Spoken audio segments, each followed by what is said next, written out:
C10 waveform test. Connect the signal transmitter to the device.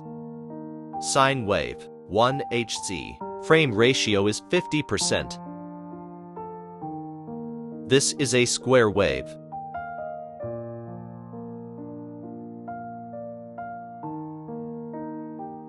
This is a triangle wave.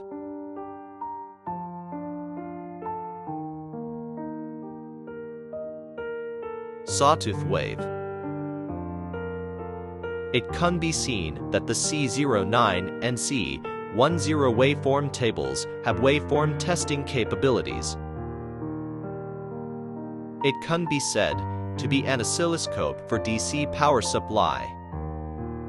We use a signal transmitter